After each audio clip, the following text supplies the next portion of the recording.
ওনার কারণে আজকে যে স্বৈরাচার পতন করতে গিয়ে শত শত ছাত্র জনতা হত্যা হয়েছে, এই স্বৈরাচারের স্রষ্টা হয়েছে উনি। বাংলাদেশ ক্রমশ মবের মূল্যকে পরিণত হচ্ছে বলে তীব্র উদ্বেগ প্রকাশ করেছেন বিশ্লেষক, মানবাধিকার কর্মী ও আইন প্রয়োগকারী সংস্থার সাবেক কর্মকর্তারা। সাবেক প্রধান নির্বাচন কমিশনার KM নুরুল হুদার ওপর সম্প্রতি প্রকাশ্যে চালানো নিষ্ঠুর মব হামলা এই উদ্বেগকে আরও তীব্র করেছে। গত রবিবার 22 জুন বিকেলে উত্তরার নিজ বাসভবনের সামনে বীর মুক্তিযোদ্ধা ও 2018 সালের নির্বাচনের সময়কার CEC নুরুল হুদার ওপর চালানো হয় মর্মান্তিক মব হামলা। একদল লোক তার বাসায় ঢুকে তাকে জোর করে বের করে আনে। বাসার সামনে প্রকাশ্যে তার গলায় জুতার মালা পরানো হয় এবং তাকে জুতা পেটা করা হয়।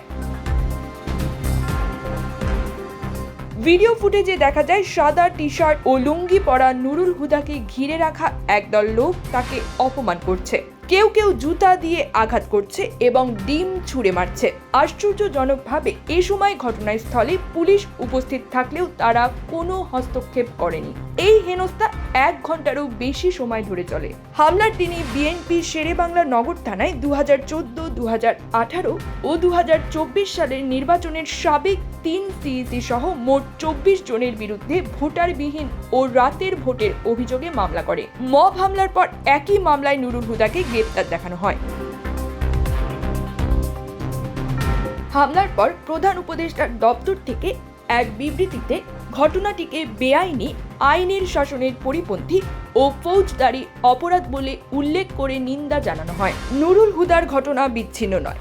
2024 সালের 5 আগস্ট শেখ হাসিনা সরকারের পতনের পর থেকে দেশ জুড়ে মব সন্ত্রাসের একটি ভয়াবহ ধারা চলছে। মানবাধিকার সংগঠন হিউম্যান রাইটস সাপোর্ট সোসাইটির তথ্য অনুযায়ী গত সেপ্টেম্বর থেকে মে মাস পর্যন্ত মাত্র 9 মাসে মব সন্ত্রাসের 202টি ঘটনায় 165 জন নিহত এবং 202 জন আহত হয়েছেন। আইন ও সালিশ কেন্দ্র জানায়, চলতি বছরের প্রথম প্রায় 6 মাসে মব হামলায় 83 জন প্রাণ হারিয়েছেন। সাবেক পুলিশ মহাপরিদর্শক মোহাম্মদ নুরুল হুদা বলেন, পুলিশের সেখানে আরও শক্তি নিয়ে হস্তক্ষেপ করা উচিত ছিল। তিনি বলেন, অপরাধের বিচার আদালতে হওয়া উচিত, মব সন্ত্রাসের নয়। HRSS এর নির্বাহী পরিচালক ইজাজুল ইসলাম বলেন, সরকারের নেওয়া ব্যবস্থা অপ্রতুল এবং দৃষ্টান্তমূলক শাস্তির অভাব রয়েছে। আজকের সাবেক নির্বাহী পরিচালক নূর খান কঠোর ভাষায় বলেন, আগে ছিল মগের মূল্য, এখন দেশটা মবের মূল্যকে পরিণত হয়েছে। News desk, Probashon news.